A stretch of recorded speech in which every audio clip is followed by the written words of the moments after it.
The engine is starting up. For launch. GC. Go. Guidance. Go. Fido. Go. Prop. Go. GNC. Go. Max. Go. Eagle. Go. Ecom. Go pending final steps to cabin link check. 3, 2, 1.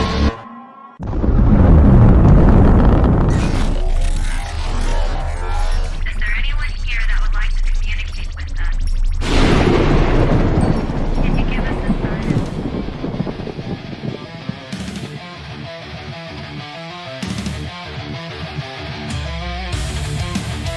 Welcome to the Rift Nation Network, the RNN, putting a slide in your glide and a dip in your hip. Welcome to the mothership, the home of the travelers of the universe.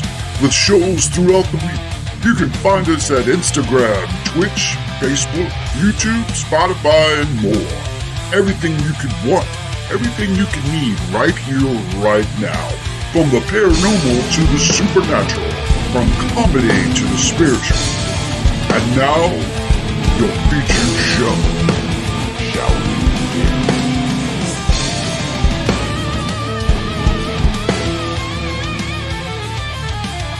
It's showtime, folks! Podcast may contain material that some listeners may find sensitive, offensive, or disturbing. We strive to create respectful and informative content, but topics discussed may include mature themes such as violence, explicit language, or controversial subjects, triggering content including discussions related to mental health, trauma, or other sensitive issues, explicit language. Occasionally, our guests or hosts may use strong language. While we aim to handle these topics with care and empathy, we encourage listeners to exercise discretion. If you find any content distressing, consider skipping or seeking support. Remember that this podcast is not a substitute for professional advice. If you need assistance, please consult a qualified expert.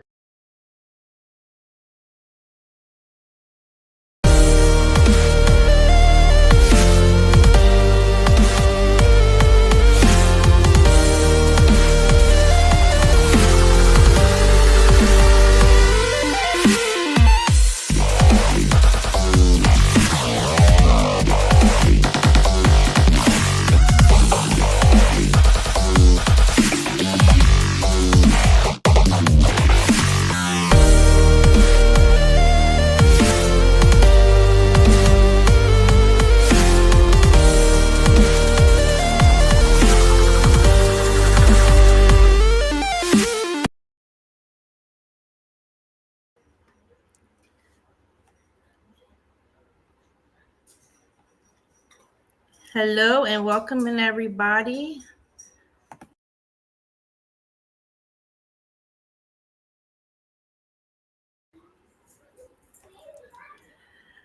Hello. I'm having a little bit of technical difficulties. I'm not sure why my camera's not working. Give me 1 second, everybody.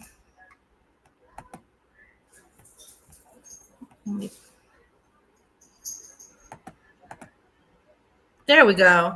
Hello, everyone. I don't know what happened with that. I'm so happy you guys made it. Happy Friday.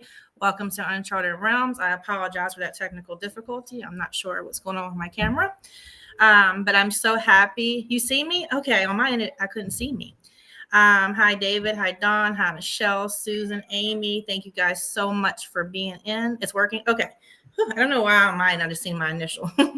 But I'm so happy to have. So for tonight, we are going to discuss spirit communications. It's one of my favorite topics. I love studying how we speak to the other side, or whatever you want to call it, how we got here, why people want to speak to the other side, and why the other side wants to speak to us. So tonight we will travel throughout time. We'll start at the very beginning on up to 2025 and how we got there. But to kick it off, you're probably wondering, well, why? Why do we talk to spirits? And we're going to talk about, I know a lot of people say it's bad, you shouldn't do it. We're going to talk about how that became a thing. But I want to make sure that you guys are very clear. So a little bit of housekeeping. I am not telling you guys to go out and speak to spirits. This is just for educational purposes only. And we are here to learn and chat about it.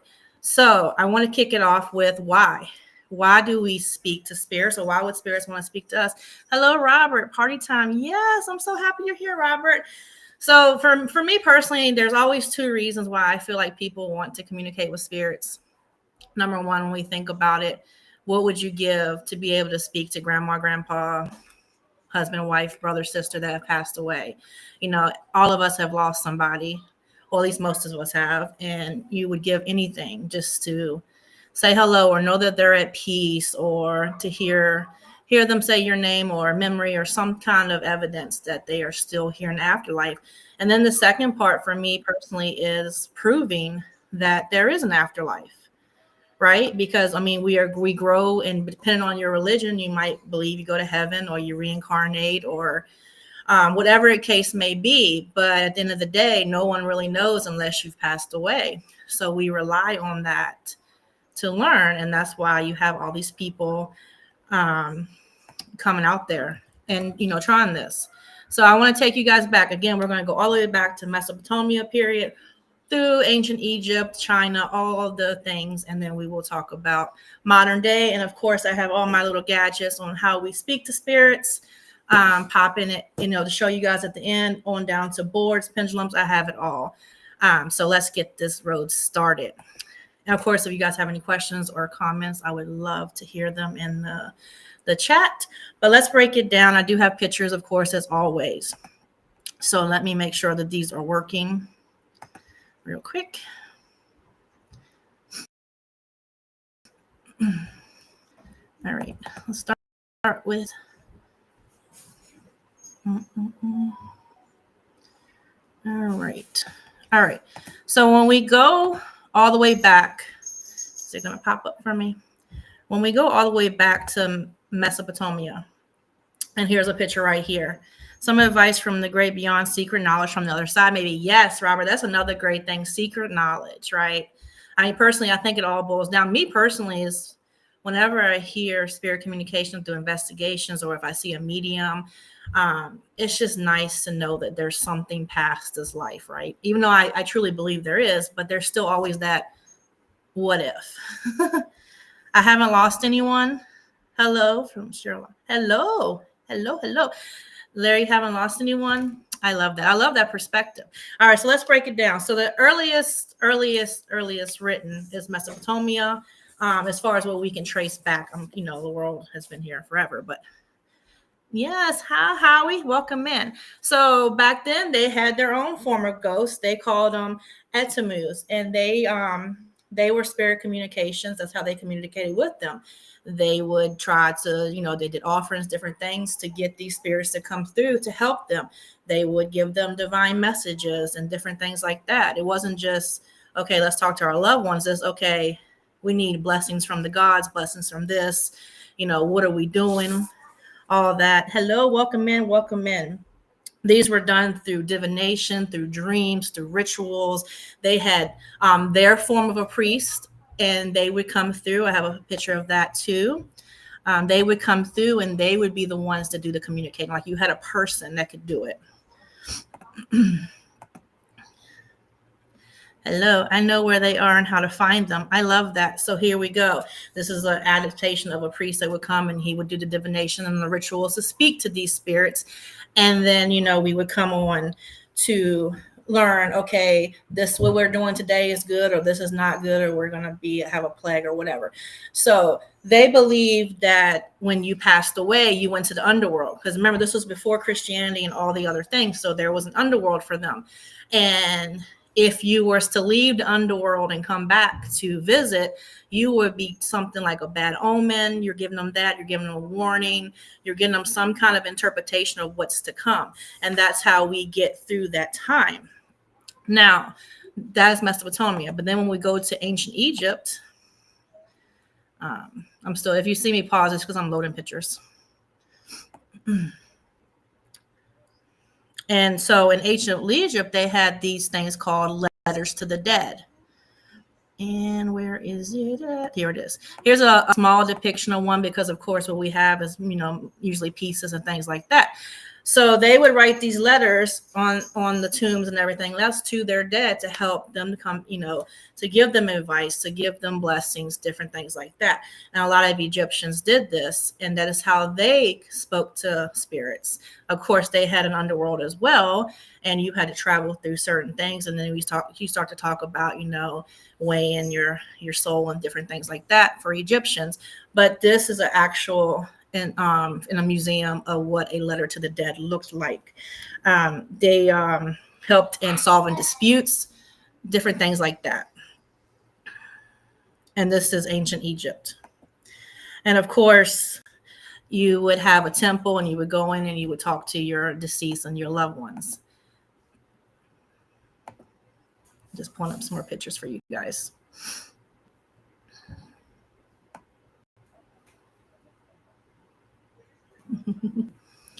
Hello, baby. All right. And then trying to find my next picture here. Then we go on to Greek. And in ancient Greek, that's when we start talking about necromancy. It's going to pop up. And as you can see, this is a depiction of what a necromancy is. Let me make it a little bigger so you can see that more than you see me. So in necromancy, divination through the dead, they would practice this. And they would use an oracle, and that oracle would be able to talk to the dead. And then they would get their answers on what they want to do or what they're going to do or whatever divine message the other side, underworld, whatever has for them. This is in the particular way they did it. And over in Rome, they had their own version of ghost and spirit communication. And this is a depiction of that. Yeah, isn't it cool? So this is what would be depicted as their form of Lars and Mains. You would have this altar in your home and you would make an offering to these house ghosts. And then the house ghosts would then turn around and they would protect your house. They would either give you some kind of dream interpretation or whatever it is you would do. A lot of messages back then were done through dream work and through ritualistic practices. And again, you would ask for guidance, but in order to ask for guidance, at the same time, you were given some sort of offering. And that is kind of like how they would do it back in ancient Rome. Now, in China, they did a little bit different. In China, they had a book, and it's called the Book of Changes. And this is when we start talking about, so this was ancestral guidance. This is like, you had your people that would speak to the other side, and then they would then go and do this book and guide you. There was a lot of yin and yang because they believe in balance. So if you have good, you have bad. It's a full balance. It's the yin and the yang. And they would use this particular book to help with that and how to communicate. Because remember, in certain cultures, not everybody was communicating with the other side. You have your oracles, your priests, your different things like that. You would go to them and, usually there's some kind of exchange and you would have this done. Oops, just trying to get my images up. And then we're going to move on to the church's influence. I'm trying all the history so we can get to modern day and I can show you all these gadgets and what they do and why we use them. So as you know, then we fast forward and the Christian church starts to take over. And when the Christian church takes over, they deem that any form of communication with the other side, with any kind of spirit, is demonic. That was their beliefs. So if you, and even today, we still have today where if they say if you touch tarot cards, you touch the Ouija board, you investigate whatever, it's not a spirit, it is a demon. Everything's a demon. And because they believe that if you passed away, you went to heaven and there is no coming back. That's it. So that's kind of how we went from everybody was worshiping gods and we were all, speaking to the other side, and then boom, church comes in. Not say that's bad. I'm just saying this is how this transition happens. The church comes in and they're going to say, you know what? Nope, you cannot do this no more. It's not allowed. You're going to talk to a demon if you do. However, during this time, there was some influential people that were believed. If I can get the picture up here. Here she is. So Saint Hildegard, she got visions, divine visions, and then she would give those messages and they would come true. I don't think she got her sainthood till like 2012, or it was more modern day that she got her sainthood. But the church did recognize saints. And so if it came from her, then it was authentic. But if you were an average person and you went out and you started, doing necromancy or things like that, then you're just talking to demons. Only Dodge is a demon. Yeah. So again, she believed that she was getting messages from God, from spirits, from saints, and then she would come on back. And then she did, fast forward, she did become a saint herself. Now, let me see. Okay. So then, of course, we transform a little bit more, and what happens? We hit the witch trials.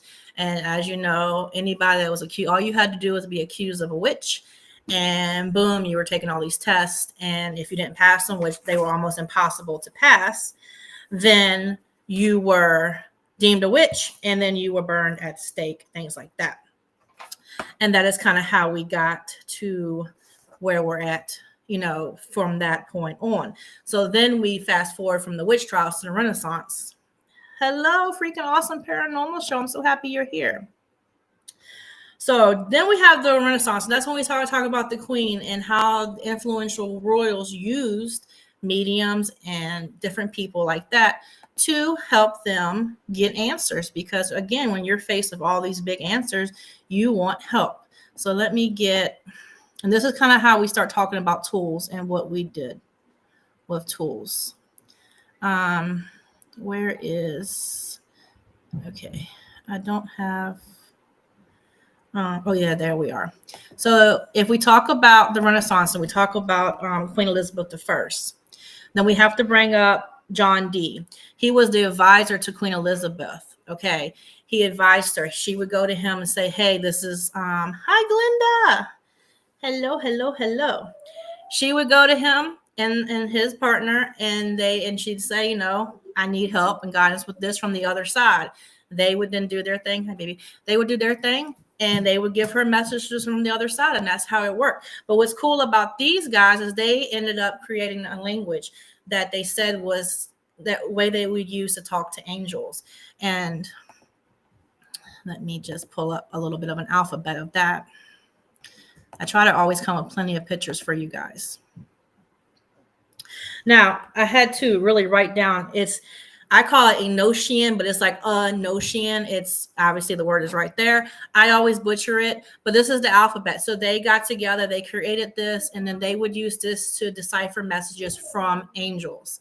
And so here's how we're doing it. They're getting the message from the angels. They're going back to the Queen and saying, hey, this is what's going to happen. This is what you need to do. Sorry, my daughter's counting on the steps. And so that's what they did. And they were really good at it. And some people today still use these symbols for their ritual and for communicating with the other side. I have never used them before, but I think it's really cool that they do that. And I think it's a good time. But they don't. But, this is how they did it back then. There was also a lot of this. I don't have one to show you guys in person, so I had to get a picture.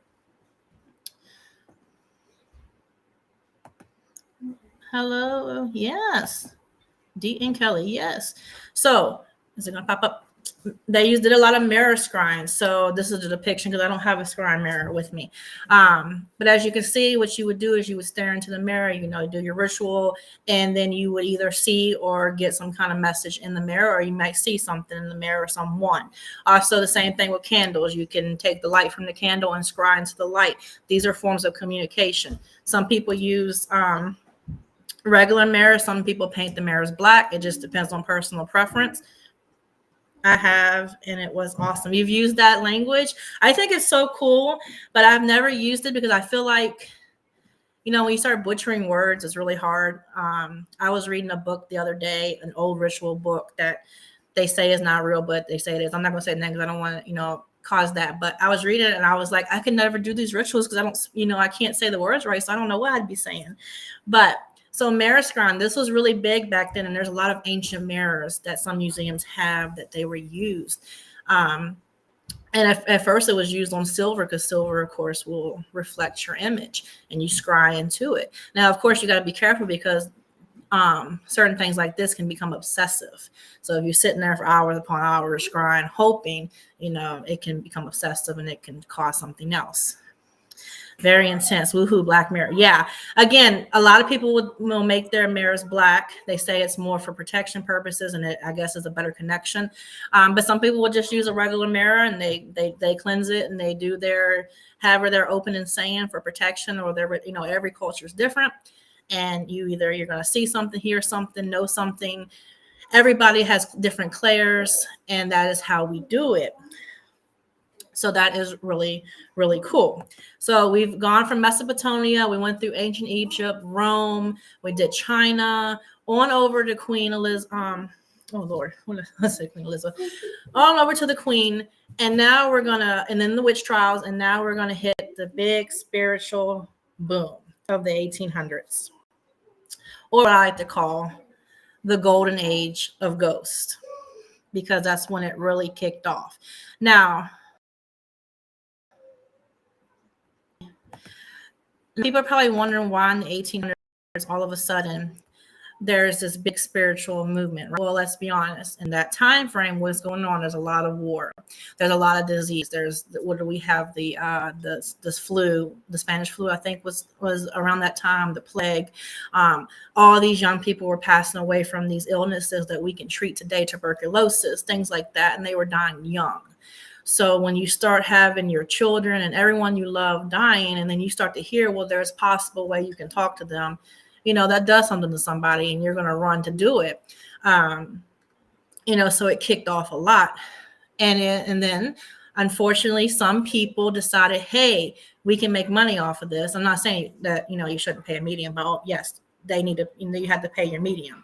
But there were some people out there that were fraudulently doing this, saying, oh, I'm going to give you a reading, you have to give me X amount of dollars. Okay, well, if you want this, it's more, and it becomes a thing, but they wasn't authentic. And that's how we get into people that made history. Like, for instance, if it's going to come up ever, the Fox sisters. Let me pull them up, because they are big controversy. And let me be very clear. I was not in the room when they did their knocking. So I don't know. Everybody says it's fraudulent. Fraudulent or not, that's subjective to you, but it's very important. You cannot talk about the spiritualist movement without talking about them. They were even welcomed into the White House at one point to give a seance. Now, their big thing is they would do the knocking. So they would ask a question, and there's so many knocks mean yes, so many knocks means no. You can go through the alphabet. So you start like A, B, C, and when you get to the letter, almost like an Ouija board, but using knocking, when you get to that letter, you'll hear a knock. So you write that letter down until it spells out what you want to know. The sisters, yes. But I think one of them was a cousin technically, or were they all sisters? I can't remember. I don't know why I feel like there was a cousin in there too somewhere. I'm reading the book called John Dee and the Kingdom of the Angels. Blows my mind. Oh, I'm so happy you're reading that book. John Dee was a very influential person, and his friend too, and this whole language that they created, Speak to Angels, is beautiful. I have a big passion for archangels and angels, and I think it's all beautiful. I am a little jealous that I cannot speak light language like I hear a lot of people speak, but maybe one day. But that's really cool. I love that you're reading that book. There are definitely a lot to learn from, because if you're getting messages from angels, that's divine. That's beautiful. I love it. So we talk about these sisters. And again, so this is a form of communication, knocking. When you are knocking, again, you can say, knock twice for yes, once for no, or vice versa. You're the one speaking to the spirits. So as they're doing it, they will knock, or you go down the alphabet, say, hey, what is your name? And then you start going A, B, C, D, knock. And then you'd write the D and then A, B, C, and you start all over. You have to start back over at the beginning of the alphabet. And it's very, in my opinion, it's very tedious and long. I'd rather have my little voice recorder and like, oh, just say it, because I'm impatient. But, so again, they were very, very backlashed on being fraudulent. I don't want to say for sure they were, because I wasn't in the room with them. And I think that's an unfair judgment on my behalf. Ashley, you will get there. Yeah, guys, I've heard Glenda and some other people that Miss Glenda knows speak some light language. I was like, wow, I want to be like you. It is beautiful, guys. If you've never heard anybody speak light language, I advise you to find somebody that can and just listen, take it in. It's so amazing. Now, so with the Fox sisters and with the knocking, we had other forms of communication pop in, and I have pictures of it all, including things that I personally own. So, I'm sorry. Then we have what everybody pretty much thinks about when they think about spirit communication, and that is your seances. This is a depiction from the 1800s. You know, everybody puts their, either you hold hands or you put your hands on the table and you all focus, and then you have somebody leading the seance, and they will go into a trance and they will answer the questions. Is anybody here? Whatever question you are seeking, that is your person. Now, maybe for the seance, you're putting little trinkets. So if grandma had a certain jewelry box, maybe you put that on the table. Maybe you have a special seat, candles, all kinds of things. But you have to be very, very focused. And again, hand holding, hands on the table, it's depictive of what your personal session is. If you've never been in one, it's really, really cool. You know, if you have somebody who knows what they're doing. Hello, Michelle. Hello, hello, hello. I'm so happy you're here. But this is a big thing, and this really kicked off in the spiritual movement. They would go meet in each other's homes, and they would do it. They would do this seance. Now, and it wasn't just random people either. Let me get my pictures up again.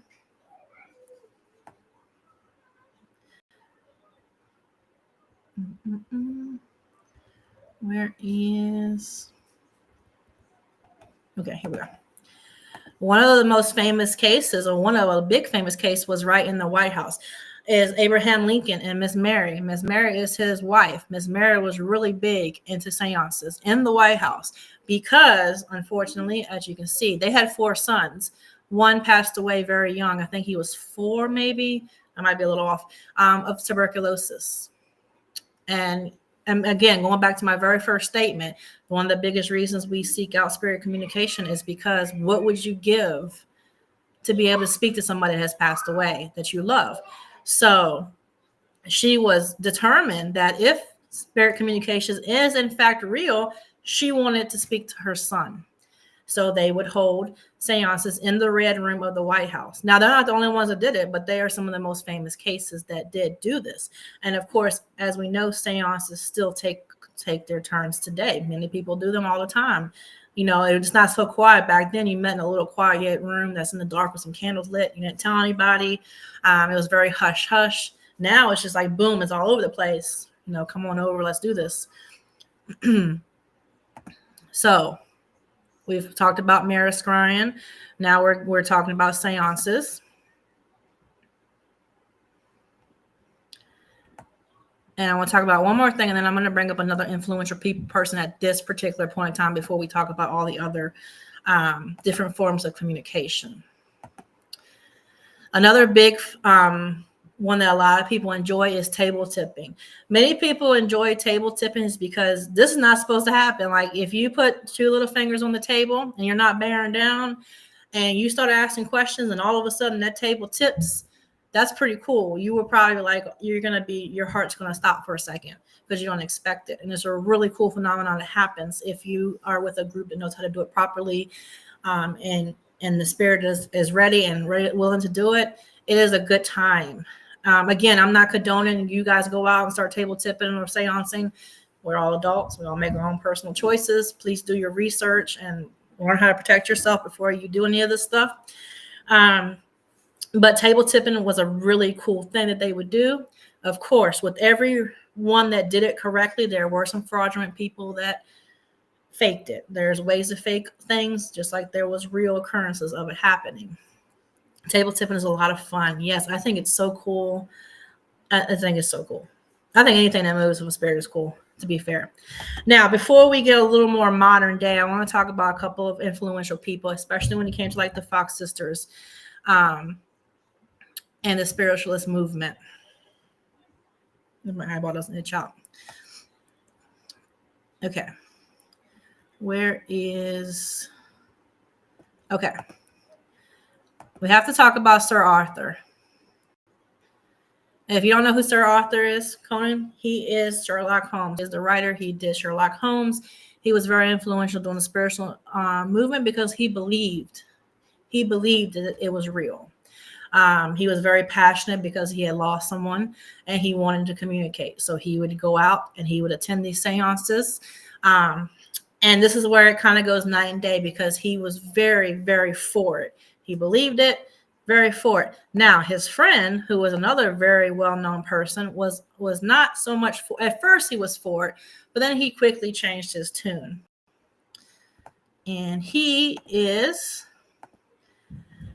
Mr. Harry Houdini. Is he going to come up? There he goes. So Mr. Harry Houdini started out believing they were friends. He started out believing that, hey, this is real. This is cool.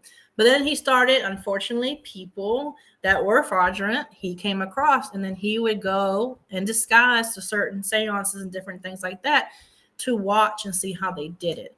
And then he would go and recreate it. He would learn, like the ones that were faking it, he learned how they did it, and then he would go and expose them. So this is why it kind of sucks for people that are really good at it, for my medium friends, for people that can table tip, for people that can read tea leaves. It really ruined a lot for them. So it's very important that you do your research and all that, because he was one of the people. Then, unfortunately, there's a lot of conspiracy behind this man right now that I would love to talk about in the future, on down to how he passed away. Is very freaky. But I can't talk about Sir Arthur without talking about Harry Houdini. And again, they were friends, and then they kind of broke apart because they had one too many differences when it came to spirit communication. Okay. Just want to make sure I didn't miss anything. Oh, I forgot to show you guys. Back when we were talking about Rome, remember I told you guys you went to a temple with an oracle? This is the actual one of the actual temples that you would go to. You would go in there, you would do a ritual to speak to the other side. I want to make sure I include that and didn't miss anything. Now, this is when science takes over. And we have to talk about a certain thing that happened in London in 1882. It's going to pop up. Let me make them bigger. So in 1882, the Society for Psychical Research kicks off. And they start, testing psychics and different things like that. Now, what's different from just your average group of people is some of these people in this group went on to win Nobel Peace Prizes. This is when science mashes with I'm about to say paranormal, but it's not paranormal, it's spirituality. This is when it mashes together because they were trying to prove beyond a reasonable doubt that there is something more out there.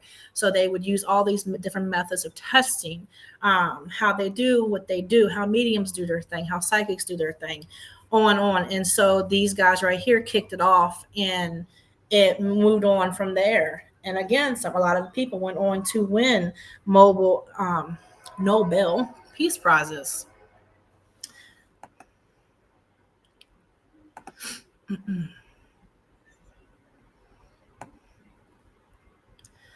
And then, of course, we're going to move on to two of my favorite people. I'm sorry, train's going by my house if it's loud.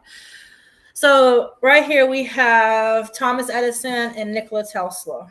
Now, obviously everybody knows who they are, but most people don't know that Thomas Edison and Nikola Tesla were all battling and competing for the same thing.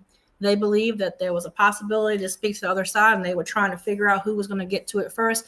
Unfortunately, they both passed away before anything could become.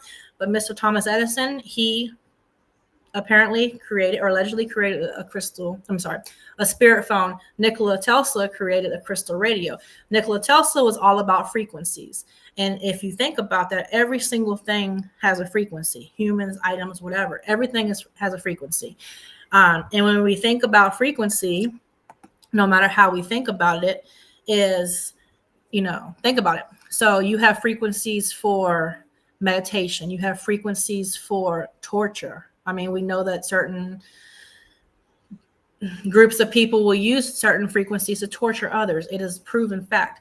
everything has a frequency. Some things are in different frequencies than others. Some people are in different frequencies. They say demonic beings are in a different frequency than angelic beings. But so these guys knew that there was something going on. And when they started using frequencies and crystals and things like that, they started to get these voices. Now, unfortunately, again, both of them passed away way too quickly before this could really kick off. And as we know, Mr. Tesla's, all of his research was taken. And so we don't really know whatever became of it, if they did recreate it or if it just did not. I don't know. But the point is, these really brilliant men knew something was going on way before many people were out investigating. This is one of my favorite quotes when he starts talking about different things like that. And then we go on to EVP. Sorry, I'm just checking my dates and make sure I don't miss any dates. Come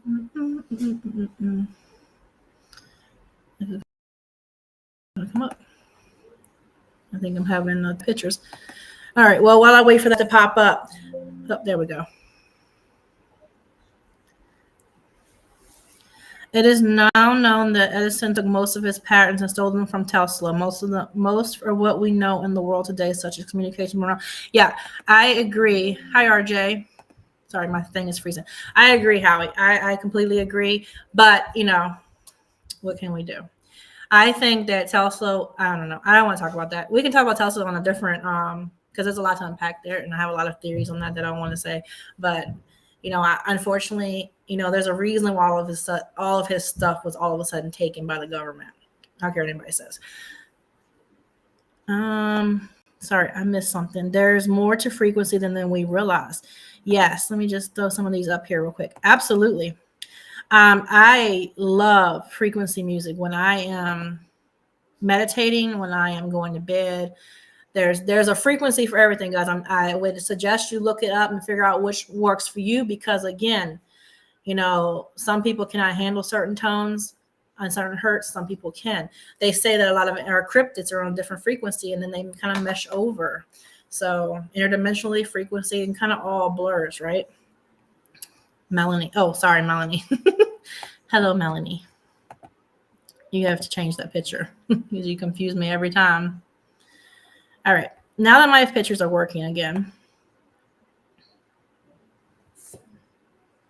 Okay. We're going to move on to EVPs. And if you don't know what EVP stands for, it is electronic voice phenomenon. This, by all means, if you were to ask me anything that proves beyond a reasonable doubt that spirits are real, it's EVP. I don't care how much fancy equipment you have. There is nothing better to me than to hear it. When you are recording on these gadgets right here, and if you say, is anyone here, and they're like, yes, or what is your name, and it says whatever, how do you make that up? If you're there, I'm talking about like you're there with 4 people, everybody's accounted for, you're running it back, and you hear something else that's not in that room talking. That is like the coolest moment ever. And to me, cameras and all, we can, there's different things you can do, but an EVP is amazing. I get excited easily.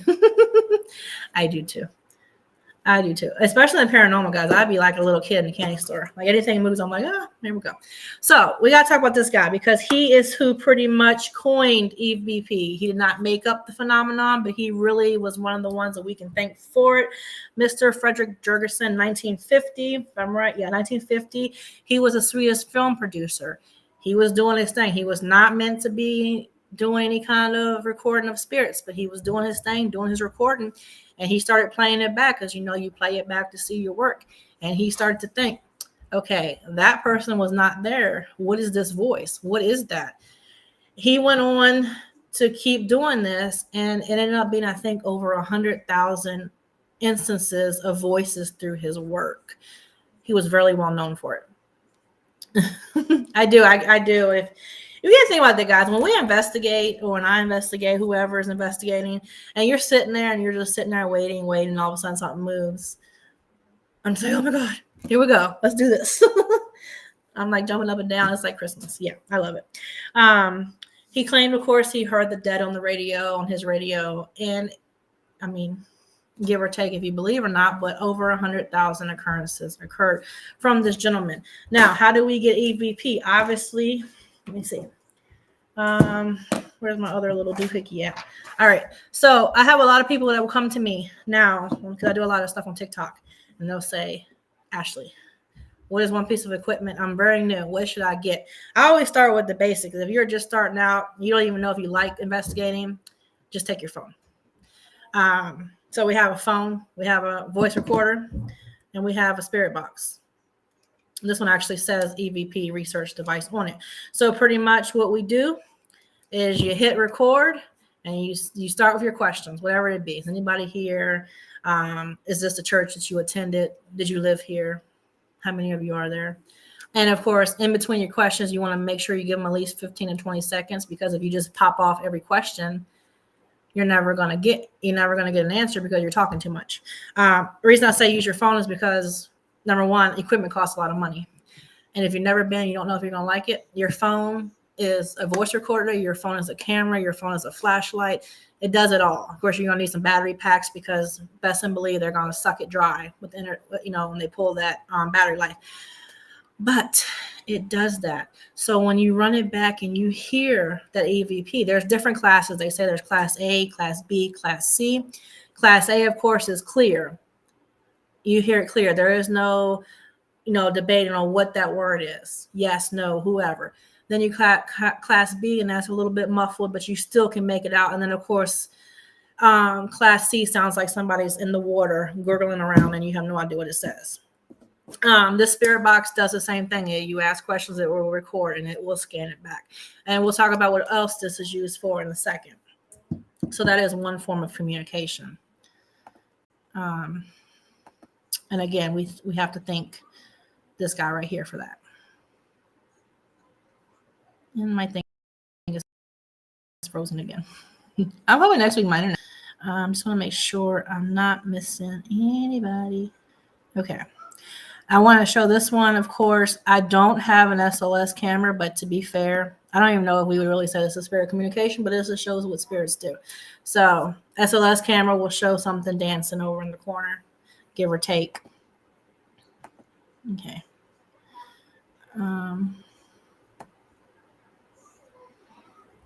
Let me see if we can get back to this quote. I'm just moving all this around. I don't quite know how to. Okay. All right. So then let's move forward. So we talked about EVP. Obviously, you're going to go, if you go for somebody that can read a palm, they can get communication through that way. A big form of communication, of course, is through tarot and oracle cards. You find yourself a tarot reader, and you say, hey, am I going to fall in love this year? And then they'll take some of these cards and they will shuffle them and do their thing. And then they will lay them out and they'll say, the cards say this. They are speaking to spirit to get your answers. They're speaking to your team, whatever you believe in, to get your answers, God, whatever. Then, of course, we have mediumship. Mediumship's a big one for me because this is what everybody tends to flock to. If grandma or grandpa pass away or whoever passes away and it's been some time and now you miss them, you're going to go seek out a medium and you're going to sit with them and they're going to give you some kind of evidence, right? So, again, this is where you do the whole context clues and making sure that you have done your research on your medium. They're going to give you some good evidence. They should not just tell you, oh, you have an old man next to you. Okay, anybody could have that. One of the best things I love about Glenda's does mediumship every Thursday practice for all, whether you've never done it before or you've been doing it for weeks. She takes us through the steps on how to do evidential mediumship. So things like, what they look like down to certain details. I mean, details that you cannot mistake. A memory you had that no one else can know, their favorite things, different things like that. Evidence to prove that you are talking to grandma, grandpa, whoever. They work with their team to bring in spirit. Now, disclaimer, the medium is not going to the graveyard and digging up grandma and making them talk to you. Obviously, they open up communication. If grandma don't want to talk to you, unfortunately, nobody can make grandma talk to you. It's free will. But this is a really influential step in mediums. They help you bridge that gap. Like, oh, I needed a certain message. What was the safety deposit box number? You could get help with that. They might use tarot cards. They might use whatever floats their boat. This is a form of communication. I already mentioned mirror scrying. This is not an actual crystal ball. This just looks like a ball. There's crystal balls. They use this to use communication. Obviously, unpopular one. This is just a random one, but the Ouija boards are a big thing. This I've had since I was 16. This is called an enchanted board. I don't know. It's the same thing. Just looks different. I have a Ouija board on my shirt. Pretty much you have letters, numbers, yes, no, maybe. You have a planchette, or this one has a little circle. You put your fingers on it and you do your thing, and it spirit guides you. Now, problem is you don't know what you're getting through it. So again, I'm not condoning anybody go put their hands on it and do this. But this is a form of communication with spirit. Ashley is asking for brownie points. I am. No, but like I just want to make sure it's clear about that. So it's funny. Again, guys, anytime you open up communication, say, hey, think about these words. Is anybody here? What did you just ask? Is anybody here? Now, of course, not every spirit is a demon, but run the risk. We have dowsing rods. Dowsing rods, you hold them out. If it crosses, it's a yes. If it goes the opposite way, it's a no. If you have water near you, it's going to go towards that. Disclaimer, they were used for different things like that. But they're a form of communication. Chuckles. Yeah, so if you say, hey, is Melanie in here, and it crosses over, then yes. If it says no, then they go the opposite direction. Obviously, we have meditation. You can go into a meditation and ask your guides to come through. Ask your loved ones. Excuse me. The pollen here in Virginia is so thick, I can't stand it. You can ask them to come through. I have so much stuff, guys. They have milk baths and stuff to open up your third eye, to help you meditate, to help you see these spirits. Pendulums. I'm going to use this to pretend, because I have a pendulum over here, but my cat took my crystal off of it, and I don't know where it's at. I had a really pretty moonstone pendulum, and now my cat has taken it to do their own work. But you have a pendulum, and so you have like a little board under it, and it'll say yes, no, maybe, and you ask your question, and you have it going, and then once it stops, wherever spirit leaves it, yes, no, maybe, there's your answer. I hope I'm not missing anything. I'm trying to think. What am I missing? I feel like I'm missing something. But the point is, there are so many. Now we live in a form of social media. Oh, I know what I'm missing. One of my least favorite things, but apps, Necrophonics, GhostTube. Oh, there's so many apps. I know a lot of people love them, and I'm not judging or doubting anybody or their ability. I just have a love-hate relationship with apps. But a lot of people love them. So you run the app. I don't have it on this phone. You run the app, and it will come up with some words. You say, hey, is anybody here? And it scans, and it goes to the words. I do love my spirit box. So another form of communication we can do is you can, scan this. This one does forwards and backwards, AM, FM, whatever you want to do. You scan it. You ask your question. Whatever word pops up, bam, there's your answer. You can do the Estes method, where you have two people or more than one person, because you need two to do it. You have one person who will put their headphones in this, put them on their head. They usually cover their eyes with some kind of blindfold or something.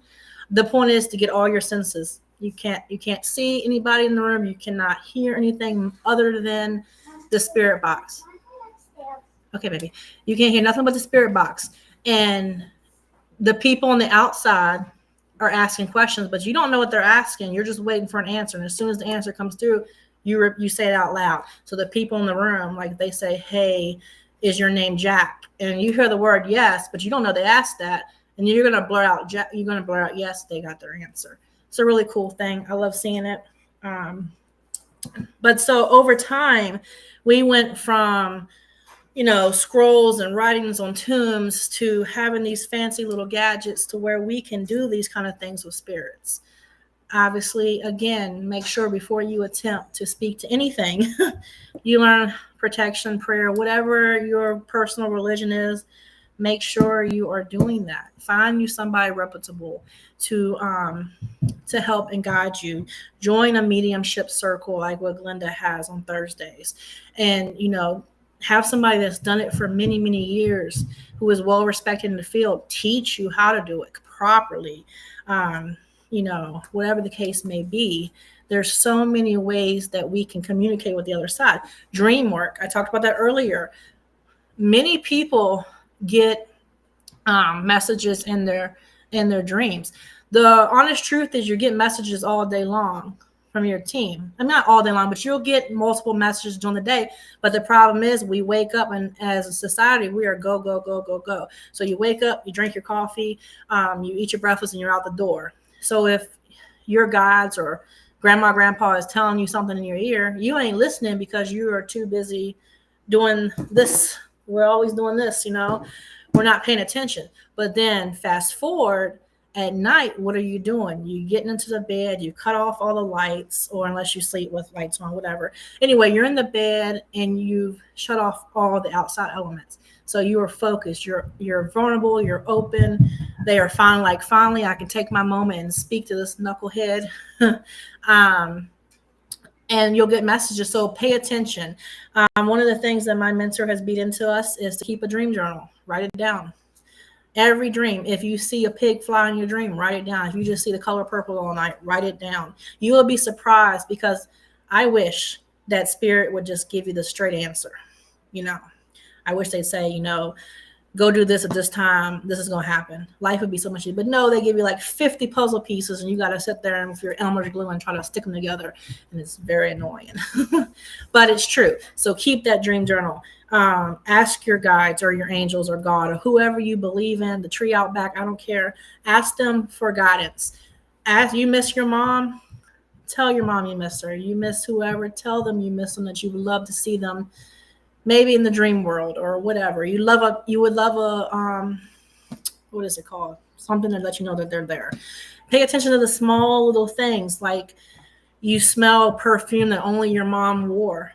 For me personally, my nanny smoked Marlboro Red 100s. I'm 2 packs a day. She died when I was 12. But every once in a while, it will be like my nanny. And I know what a Marlboro Red 100 smells like. Once you're stuck with that all the time, So there's no smoking in my home. But all of a sudden, it's like she's in my face, blowing that Marlboro Red in my face. I'll say, hey, nanny, because that's what I called her. I know it's her. You'll see things like some people say cardinals or little things. Maybe a feather. There's so many ways that spirit communicates with us every day. You just have to see if you're listening. Grow your clairs. Everybody's gifted.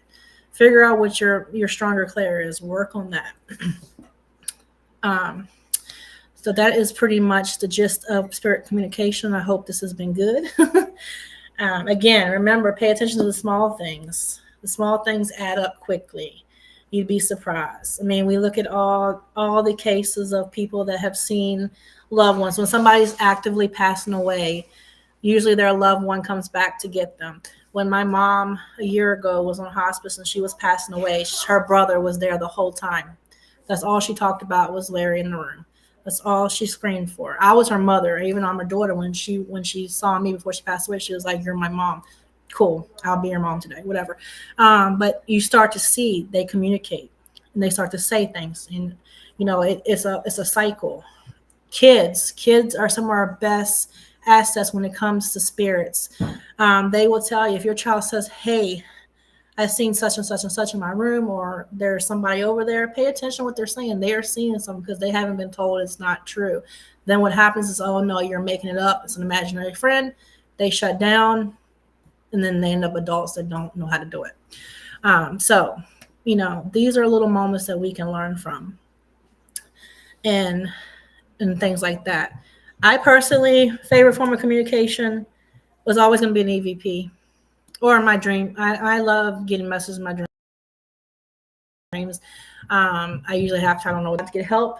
I do not ever do boards. When I was 16, that's why I still have one. I don't do them anymore because they welcome a lot of things that I don't want in my home. personal preference. I am learning tarot. That's cool. I don't know how to read palms, but overall EVP, most favorite, and meditation. I've done a lot of classes on how to meditate properly, on how to contact angels, on how to work with your guides. I've learned a lot over the years, and I use that every day in my life. Those sounds are so comforting. Yes. I don't know about the smoke in my face. I'm usually like Nanny, really couldn't pick a different smell. But yeah, like I'm telling you, pay attention. Your loved ones will let you know. And I've said this before on my TikTok, and then a few days later, I'll never forget, I had a message and they were like, oh my God, I was there, and I opened up and I paid attention, and so many days later they saw something, like something was on their counter that shouldn't have been there, that belonged to a loved one, and she lived alone. And it was a reminder that they're okay. Sometimes they'll tell you I'm okay. Or my aunt was passing away. My aunt a couple years ago was on hospice, and I went to sleep, and I went to this like room in my dream, and in this dream there was a piano. I'll never forget, she walks in and she's smiling, and she's like, I just want to tell you bye. And she hugged me, and I woke up to my phone. This is a true story. My phone ringing that she had just passed away, but she come and told me in my dream. So I fully 100% believe it's possible to communicate with spirits. I believe fully that you need to be safe, because there are bad spirits like there are good spirits, and you don't want the bad ones tormenting you. Thank you, Don. I appreciate that. So I'm not going to keep you guys any longer. I want to thank you guys so much for traveling through time and all of these different moments that we've seen spirit communication. I want to thank everybody for tuning in, everybody that will tune in soon. I want to thank R.I.F.T Nation Network's staff for allowing me this beautiful platform to do this. I hope to see you guys next weekend. Thank you again, everybody. I appreciate you. And look forward this week. I will have the banner up. I will show you guys what I will be talking Friday. I hope you guys have a great night.